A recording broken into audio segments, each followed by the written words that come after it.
Jeffrey Halford. Hello, and thank you so much for having us. How are you? Are you doing well? Yeah, absolutely. Happy to be back in Europe because the last time we met, it was your first time that you were in touring in Europe. You started, as I think, in 2021, the first time touring in Europe. No, No. not good informed. No. No, but You I think before. first time in Belgium though. That's when we met. That's what I had in Yeah, that's in, what I meant. First time I the come first to time Belgium. in I guess we Belgium, played yeah. the Wild Man, right? Yeah. You were playing at that time also with the two guys that are with you tonight. Yeah. Mike on the Mike bass. Anderson Yeah. and Adam Rossi. Yeah, Adam produces these records too. Oh, he's also He's a like the producer. producer, and he's a. How does he manage to play in the same time the keyboards, the drums, and he sings?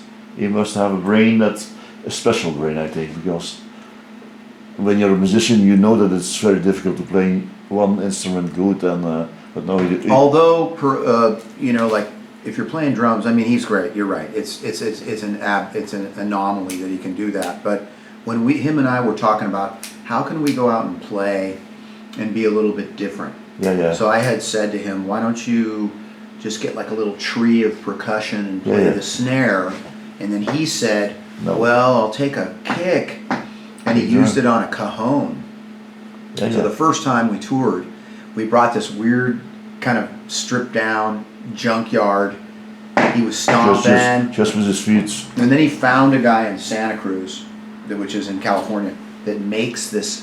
It's a custom. Special for him. No, custom. Yeah, but nobody plays this. So we just wanted to be a little bit different. And for me, what happened is when we started playing like this, people started really noticing. Because I mean, I've gotten my accolades in music from my songwriting. Yeah. That's kind of what, you know.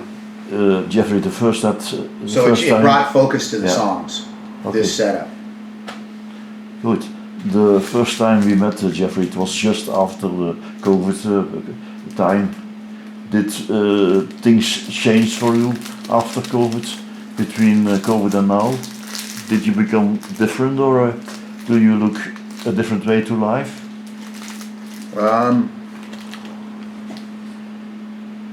mean, that was scary. No. Don't you think that was scary? Yeah. Because you came from the States to Europe and then I got corona and before. I was stuck. Yeah, no, that tour that we met. Yeah. I got stuck in a Amsterdam hotel for 10 days, and I couldn't leave, and I didn't know if I could leave. HALEN had no clue what was going on. They were like, you know what I mean. I went through hell with corona, and then but it hasn't affected the work. Not on your music, not on your songwritings, because you write your own songs and it didn't influence you directly. No. I mean, I'm more. What it did bring to notice is just how messed up governments are, right? The way that I think at that time was Trump in office. He was just such an idiot with how he was taking information. He'd say one thing, he'd say another, he knew nothing. So if anything, the way it affected me is it really kind of showed what a big mess it is, you know, at least in my country. But Holland really, I don't think they knew how to handle it either, because they wouldn't let me out of the country unless I was negative. Yeah, unless I was negative. And once I got it, I wasn't ever going to be. So I had to go and get a letter, blah blah blah. But I saw what chaos it created. Didn't affect my songwriting. If anything, I wanted to write more. One thing. Oh, good question. All right, now I'm with you. Yeah. I started trying to write some things that are happier to make people feel good. Absolutely. So when we put out Soul Crusade, a lot of that music and some of it that you'll hear tonight, it's just feel good stuff, you know. I didn't want to go dark, because as you guys know, because you guys knew Kerosene, the record, right? Yeah. A lot of the records that I put out at the beginning, which I love, but I've evolved a little bit. I love the dark stuff, but I've jumped into a little happier zone. Yeah. I've been getting a better female audience, and just trying to lift people up, basically, right? The three of us, I think everybody is every year getting older. Yeah. Oh yeah. I think I'm the eldest one of the three of us, but that's no problem. You guys look good though, man. But how do you deal personally as a musician with getting older? Do you look? I don't know. You look at like, I just did a show Yeah. in California with Joan Baez Yeah. Yes. and Ramblin' Jack Elliott. And they were just, Jack was 92 and he came out and did With God on My Side, if you guys know that song by Dylan. It's kind of it just says religion's kind of a joke and that everybody uses it to rely on, oh, but I got God. God will help me, you know. He's 92 singing that. And Joan was singing, so I have a lot of, and look at Springsteen. He's still Yes. 50, so I'm kind of like, yeah, I'm a little bit older, but I kind of feel like, well, eat well, don't. Yeah. Yeah, I mean, drink the Belgian beer, you know, at moderation, Very important. and just stay. So that's, I think we exercise. I have a really funny story. This interview will never end, but anyway, go ahead. Keep But you going. know, Jeffrey, you are just as old as you feel. That's life, I think. No, you're right. That's very important in your life. When you feel old, then you're old. But you must feel not so old. But Yeah. yeah, songwriting. That's So- one of your things you do every day. But what's your way of It's kind of, working you know, on new songs? Or is that a moment or something that you're always busy with? I always got something going. Always. Then Now, yes. whether it's going to be any good, who knows? Most of the time it's not. But you kind of stay with it, Yeah, you know, go in the ring with it, yeah. box it out, and then occasionally stuff comes out that's really good. But I've got a lot of new stuff coming out. But I've got a lot of old stuff, and it's like, I've got a lot of material. So, No, you're saying that you also changed over the years. Other subjects, other way of thinking. absolutely. Yeah. Absolutely. I think and I've written with a couple of people too. I usually never wrote with anyone. I've written a little, that one you were just hearing there, I wrote that with my brother for a play that he's writing. And then I wrote, you know, a couple others with a little bit of help. Yeah. Because I think it gives maybe a larger dimension. Because I was starting to sound the same all the time. So I felt like I had to branch out, and it helped. If I did my homework well, I think you delivered until today 7 albums. Is that correct or more? No. 7 Yeah, albums more. Yeah. Maybe solo, I think, that you before. With the Healers, maybe 7, but that's a detail. Something like That's- 10. I think I've got 10 out. There's a new album coming because you say you Yeah. have a lot of things in my Yeah, head. we I'm working on recorded. new. Yeah, I've recorded a bunch, and so I'm just trying to. There's been some good stuff. We have like 3. We released that single. I don't know if you guys heard that. It was called "Rhythm of the Rails." Yes. That yes, one we were just yes, playing? Yes. That'll be on the album. This one you heard right there, "Chasing Forgiveness" is the name of that Yeah. song. Well, that'll be on the album. And I've got and High Mountain Soul. I think we started playing that. It's kind of had the wah wah. Yeah, had a little wah wah. So I like. Yeah. Those 3 are on, and then I've got a lot of ideas and stuff going on. But I always try to keep it kind of swampy. Yeah. I always like the rootsy rock and roll stuff like you guys like. Yeah, you still call your own music as you described yourself, your rock and roll country soul. That's Yeah, with a touch of blues in there. Yeah. You know, but I started playing rockabilly when I was super young, so I'm kind of like steeped in old American music. I like surf. I like all that stuff. Yeah. You know? Do you think that you play also for enough songs for young people, that there are enough young people to? We had a good young crowd in Groningen. Yes. Yeah, and they were dancing around. Yeah, young people love it. My daughter was up there too. She's 24. Yeah. She So, sing the song with you. Yeah. Yeah. I saw the song on YouTube. Yes.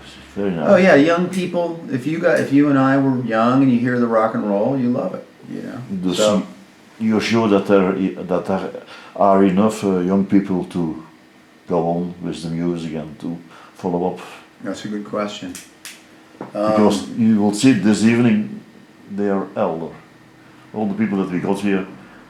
Older people, your Yeah, friends, yeah. your community. Yeah, yeah. Yeah. No, but we've got. They are always We- saying there aren't enough young people to go to the roots music, to the blues music. I don't know. Right. That's not true. I mean, once you hear, like that song we do, Rhythm and the Rails, young people love that song. It's got a poppy beat, you know. You know. You gotta. No, my daughter's friends and all that, they all love it. They all love it. But you gotta sell it like that. I mean, rock and roll. Well, where I live in California, rock and roll is alive. Yeah. Absolutely, country, blues. But yeah, I know what you're saying, because the kids aren't going out and playing live like we used to, right? Like we play anywhere way back, and now. But my son has a little R&B outfit. He's good. He's writing songs, and he's kind of plays a lot of that old '70s Marvin Gaye kind of. So you can go to the studio. No, he's been playing. He has a regular With gig. your son, with your daughter. Oh, yeah. I want to tour. They're so fun, but they're good. What's a drag on? I'm like, maybe I should just go get a coffee, you know. But they're good. Yeah, no. But I think maybe here that's the way it is. But it's up to the elders. Yeah. To pitch it to them, like Yeah. sit them down and play what you know. Listen to the records. Play them some old Elvis or Yeah. some Johnny Burnett, some old rockabilly. Then move them up to some Sly Stone. Yeah. I mean, that stuff is good. Good material lasts, right? Your latest album, Soul Crusade, 2022, an album with a lot of stories on it. One of the songs that you sung, Pescadero, Oh yeah. you sung it. No, we'll do that tonight. Yeah. We'll do Pescadero. It's a song about a car, I think. Yeah. It's about my parents. It'd be like, where did your parents go for a romantic drive? You know, Yeah. or where they. It was kind of their. We all have our. You were just telling me about a spot that you loved, that you're going to in the down by Greece, Turkey. So that's what Pescadero's about. It's kind of like that place you go. Cruising and listening. Yeah. So where I live, you can get in your car and drive. So there's a radio that went on up here. But anyway, that's all right. We can still go. Oh, that's no problem. No problem. That's So three. all I was going to say is that where I live in California, you can just jump in the car and go down the coast. Yeah. And there was this really out in the country. There's this great restaurant where you can sit and have beers. It's just basic, but it's kind of a romantic place to go where you go. That's what that song's about, you know. But I use imagery of, you know, driving a Cadillac down there, or some song, a great old American car, having your arm around your woman, pull over to the side, have a picnic, maybe, you know, and then maybe a little, you know. And then, you know, that's what that song's about. But I'm really rambling on here. But that song, what I was trying to go after, and I've tried to write a song like that forever, that kind of doo-wop vibe a little bit. Because that was not my era, right?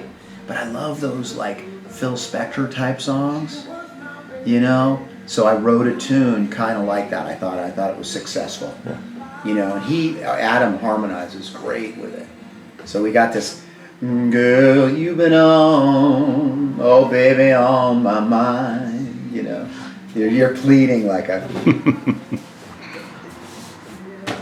Do you, Jeffrey? Do you have still open items on your, what they always call the bucket list? Things that you still want to do? Do you have a bucket list of open items that you say? Oh God. Yeah, play bigger festivals and bigger places. I'm going to play Antone's in Texas, which I think I will. I didn't play Antone's. I played in Austin a lot, but I haven't played Antone's, which is like, that place is great. But I'm friends with if you guys know she's a really great blues singer and kind of producer of music and stuff. She helps other artists. Her name's Angela Straley. Oh yeah. Oh. So I'm buddies with her, and she likes my music, so I might have a shot at getting in if I talk to her. So, yeah, I want to play there. bucket list, bucket list. I mean, as you and I were saying, it's like every day I'm trying to be, I'm alive right now in Belgium. I'm going to play here tonight. So it's going to be wonderful. The days here have been great, so I try to cherish every day as opposed to saying, I got to do this and I got to go there. I mean, I like to go to Japan, not for music, just to go and hang out. Just hang out and just check out a different culture like that. That would be possible bucket list, but it's crowded there, so I don't know. Very crowded. But life is more than music, I think. Yeah, hell yeah. Are there other things that influence your life also? Absolutely. Do you have free time to do? Yeah, man. Maybe Art fishing, museums. I don't know what, or No, sitting art- somewhere to I'll go- drink coffee on your own and. My wife and I collect art as much as we can. Good paintings. I mean, all Paintings, these yeah. trips to Europe, I come and I educate myself on the good painters, the Vermeer, the Van Gogh, the Rembrandt. But then I go down to France. I love the painting thing. It's amazing. I went to architecture school. I was pretty good at drawing, but I never developed it. So, but I don't know. It does when I see like a good Picasso or a Vermeer or something. Man, I want to go write a song, write a rap. And I like architecture a lot. I went to architecture school. I love the way the Dutch do the modern architecture now. But I also was in Amsterdam in the Jordan area, and the architecture there is so cool. It's like the buildings are falling, but everybody's just living there, grooving. So, lots to be. That's, I think, one of the differences between Europe and the States. We have more culture, I think, than we can show you things and you can go to a museum and it's art. Everywhere. Yeah. I was playing in Leiden. Leiden, yeah. Is that how you say it? And there was a virtual house you go in, and they did this thing on because that's where Rembrandt grew up. And they talk about how he was young. It was really cool. It was like you could see him, and how they do that. I don't know.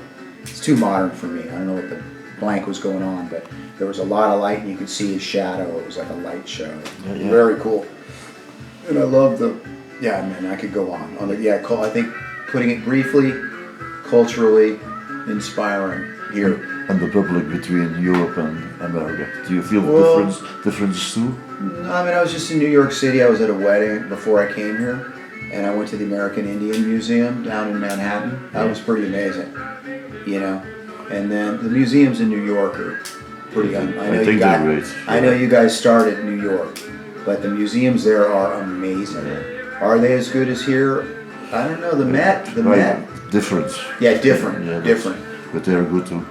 And so we got places. We got Washington D.C. with the Smithsonian's, I want to go there. I haven't hit that, so I got to do. That's possibly a bucket list. Go see some of the old blues, all the instruments and stuff in the Smithsonian. So, Jeffrey, I have one question left. Do you think that you have become a different person by being a musician? That music has changed yourself as a man, as a human being? Good question, man. Good question. Yeah, absolutely. But in which way? Well, I think what I just said there. I think it's it's many things, not just music. But growing up in San Francisco Bay Area and Los Angeles, West Side. Scott McKenzie. Scott McKenzie. That's the guy. San Francisco. Everybody knows Scott McKenzie, San Francisco. Oh, Flower Power. That's. Yeah. But. I know. I think Yorma. If I think San Francisco. But did music change you? You think? Yes. Oh, what I'm saying is, I think it's a combination. But if you're a musician and you're really on the journey to find the mother lode, you have to be open-minded and accepting and non-judgmental and learn from, even if you don't like something, that your opinion is bullshit. You want to look and find what's good in that. That's a challenge. Oh, but there is something good here, and that's what you need to find. So musicians are the ones that I like are like as smart as anybody I've ever heard. You know, guys like Wynton Marsalis, or you know, or even Keith Richards. Hearing him talk about music, I mean, these guys are so. Yeah, I think it has made me be a much better person and more open-minded, and the fact that I'm always on the road. You know, but I'm on the trail of good writing. That's kind of where my comes from. You know, I want to be a good guitar player, but I'm more concerned with good writing and good stories and good song structures and all that. You know, so that's what I'm searching for. And, you know, yeah. I mean, I think it's made me. How do you want to be remembered in the books later on? Really good at what I did, and a kind person, and someone who gave back. Yeah. Now I have the last question on the playlist tonight. What can we expect tonight? What will you sing for us, or specific songs, or do you have always? Oh, we kind of have a song list we're working off of, but we, you know, move tunes in and out here and there, you know, and yeah, so you can expect. Only acoustic songs? No. You know what? My acoustic guitar, this thing just doesn't work. It's like goes out of tune every second. So I'll be playing more electric, and kind of what I'll be doing tonight is more like, because we have kind of more of a rock and roll set, something a little bigger. So I'll just scale that down and do it like not loud. You know, and I'll do a lot of songs from Soul Crusade, you know, from my whole catalog. Yeah. Mr. Jeffrey Halford, that were my questions.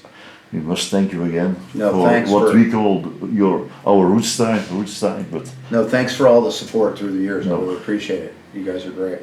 One thing I'm sure that you will bring us tonight, a great show. Thank you, Mr. Thank you. Thank you.